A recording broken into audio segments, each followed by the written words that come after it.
Magandang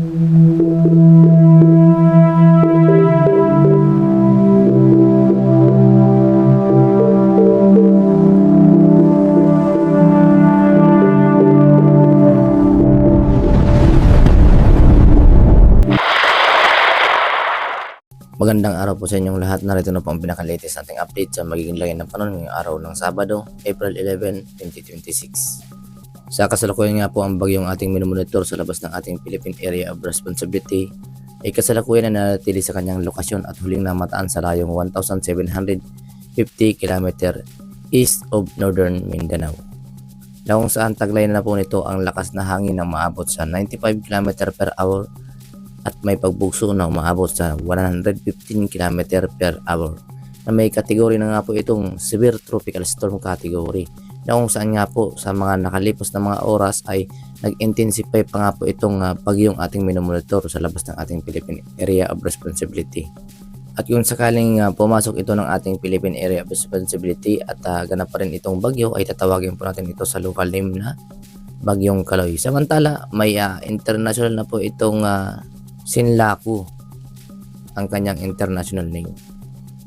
Samantala, base nga po sa ating tropical cyclone threat potential, pagsapit ng April 9 hanggang 15, makita nga po natin itong bagyong ating minumonitor sa labas ng ating Philippine Area of Responsibility ay posible na nga itong pumasok ng ating PAR or Philippine Area of Responsibility sa mga araw na ito or sa schedule na ito. Samantala, pagsapit naman ng April 16 hanggang 22, ay posible na nga itong nasa loob ng ating Philippine Area of Responsibility at kikilos pahilagang silangan. So posible nga itong hindi na nga ito maglandfall sa ating bansa. Ngunit kung ito ay ganap pa rin bagyo at malakas pa nga rin po ito, ay posible pa nga rin maapektuhan tayo ng wing ban nito or yung hangin na yung sirkulasyon na hangin na posible pang makaapekto dito sa may ating bansa. Ngunit magdudulot ito ng mga maulap na paparin at mga pag-ulan. So posible nga tayong makaranas ng mga pag-ulan sa mga susunod na mga araw. Kaya naman maging alerto pa rin po tayo dahil sa posible pa rin magbago ang track natin dito sa bagyong ating minumonitor sa labas ng ating Philippine Area of Responsibility. Mag-antabay lamang po sa panibago nating update ukol sa magiging lagay ng panahon or sa lagay nitong bagyong ating minumonitor dahil sa posible pa rin magbago ang ating track sa bagyong ating minumonitor. Posible pa nga rin itong bumaba ang kanyang track kung saan mas lalapit ito sa ating bansa. Kaya naman maging alerto lang po tayo at maging updated dahil sa buwan ng April mayroon po tayong senaryo na una nga po ay posible nga itong pumasok lang ng ating Philippine Area of Responsibility at lumihis pahilagang silangan ang kanyang pagkilos.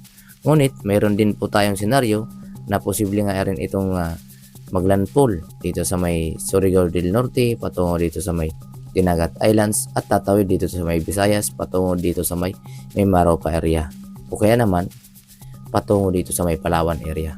So meron po tayong senaryo na ganyan ang posibleng daanan ng mga bagyo sa buwan ng Abril or ngayong buwan. So maging alerto lang po tayo at maging updated sa mga panibago nating ulat panahon na aming ilalabas upang sa gayon makapaghanda po tayo sa mga posibilidad na mangyayari. So sa kasalukuyan, malayo pa naman ito sa ating bansa at wala na pa naman itong direktang epekto sa kasalukuyan.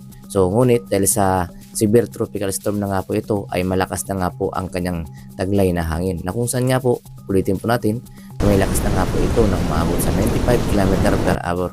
Samantalang may pagbugso na nga po ito ng maabot sa 115 km per hour at stationary po or nanatili sa kanyang lokasyon habang nagpapalakas po ang kanyang lokasyon. Kapansin-pansin na nga po ang mga pag-ulan dito sa labas ng ating Philippine Area of Responsibility na sakop nitong bagyo. At makikita nga po natin sa satellite image natin or sa latest satellite image natin. At para naman sa magiging lagay ng panahon ngayong araw dito sa Luzon, asahan pa rin natin ang improving weather or mababa ang tsansa ng mga pag-ulan lalong-lalo na dito sa may area ng Batanes, Ilocos Norte, Apayao, Cagayan Valley Region, Abra, Kalinga, Mountain Province, Ilocos Sur, Ifugao, Isabela, including Nueva Vizcaya, Quirino, Pangasinan.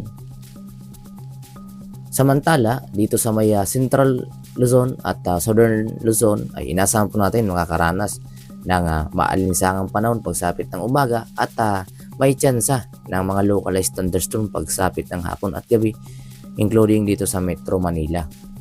Metro Manila, Cavite, Laguna, Batangas, Quezon, Oriental Mindoro, Occidental Mindoro, Camarines Norte, Camarines Sur, Albay, Catanduanes, Sorsogon, Masbate ay inaasahan po natin makakaranas ng mga localized thunderstorm or sinasamahan ng mga maulap na papurin at posible ang mga pag-ulan or dahil sa localized thunderstorm.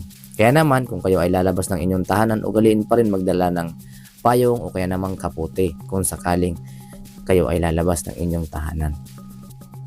Upang sa gayon maging handa po tayo sa mga posibleng mangyayari sa lagay ng ating panahon.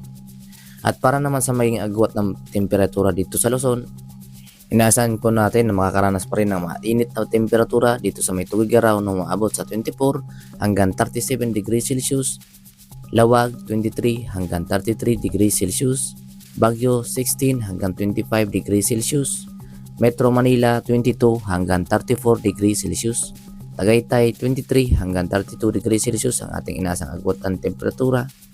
Samantala dito sa may Legazpi umaabot ng 25 hanggang 33 degrees Celsius. So ang ating pong mga agwat ng temperatura ay inaasahan po natin mataas pa rin. So makakaranas pa rin tayo ng mainit ang temperatura. Kaya naman mapanganib pa rin sa ating kalusugan kung tayo ay magpababad ng matagal sa tirik ng araw. Kaya naman ugaliin pa rin uminom ng maraming tubig upang sa gayon maging hydrated po ang ating pangakatawan. At para naman sa maging lagay ng panahon dito sa may Palawan, Visayas at Mindanao, inaasahan po natin makakaranas pa rin ng maliwalas na panahon na sinasamahan ng maulap na papurin, lalong-lalo na pagsapit ng hapon at gabi dahil sa mga localized thunderstorm na dulot na nga po nitong epekto na itong bagyo sa labas ng ating Philippine Area of Responsibility, na kung saan ang mga cloud cluster o mga kaulapan ay karating na nga po rito sa area ng silangang bahagi ng Visayas and Mindanao. So may mga localized thunderstorm na po tayong posibleng maranasan, lalong-lalo na dito sa may area ng Northern Samar, Eastern Samar, Dinagat Island, Surigao del Norte at Surigao del Sur, Davao Oriental ay posible nga po ang mga localized thunderstorm dahil po yan sa epekto ng mga cloud cluster or mga localized thunderstorm. Samantala sa halos buong Visayas ay inaasahan po natin maliwalas na umaga na sinasamahan ng mga localized thunderstorm pagsapit ng hapon at gabi. Kaya naman maging alerto lang po tayo at maging updated sa mga panibagong ulat namin ilalabas. At para naman sa maging agwat ng temperatura dito sa may Visayas, lalong-lalo na dito sa lugar ng Iloilo, umabot pa rin ang agwat ng temperatura sa 26 hanggang 33 degrees Celsius. Samantala dito sa may Cebu, 27 hanggang 31 degrees Celsius. Tacloban, 24 hanggang 33 degrees Celsius ang ating inaasang agwat ng temperatura. Kalayaan Islands, 26 hanggang 32 degrees Celsius. Puerto Princesa, 25 hanggang 32 degrees Celsius ang ating inaasang agwat ng temperatura. Samantala, dito naman sa may Zamboanga at inaasahan po natin agwat ng temperatura na umaabot sa 24 hanggang 34 degrees Celsius. Cagayan de Oro, 26 hanggang 32 degrees Celsius ang ating inaasang agwat ng temperatura. 25 hanggang 35 degrees Celsius naman ang ating inaasang agwat ng temperatura dito sa may Davao. So maging alerto lang po tayo pagsapit ng hapon at gabi dahil sa mga localized thunderstorm, lalong-lalo na dito sa may Mindanao. Kasi posibleng makaranas ng mga localized thunderstorm pagsapit ng hapon at gabi. Sa kasalukuyan, wala pa naman pong direktang epekto ang bagyong ating minomonitor sa labas ng ating Philippine Area of Responsibility. Ngunit ating mga kababayan, pinaghahanda po natin sa mga posibleng magiging epekto at magiging landas nitong bagyong ating minomonitor dahil posible pang mabago ang ating track sa bagyong ating minomonitor. Para naman sa magiging lagay ng panahon sa ating karagatan, sa kasalukuyan nga po wala pa rin po tayong nakataas na gale warning sa kahit anong baybayin ng ating karagatan. Ngunit pinag-iingat po natin ang ating mga kababayan magiging isda dahil po nga sa posibleng paglapit itong bagyong ating minomonitor sa labas ng ating Philippine Area of Responsibility ay asahan po natin ang pagtaas na rin ng mga alon sa ating karagatan. Kaya naman maging updated po ang ating mga kababayan sa mga susunod na mangyayari sa lagay ng ating panahon. At maraming salamat sa inyong panonood at pagsubaybay. At para maging updated po kayo sa mga panibago namin ulat panahon, huwag kalimutang mag-subscribe at paki-like na rin po ang ating videos kung sa gayon maging updated po kayo sa mga panibago nating ulat panahon namin ilalabas.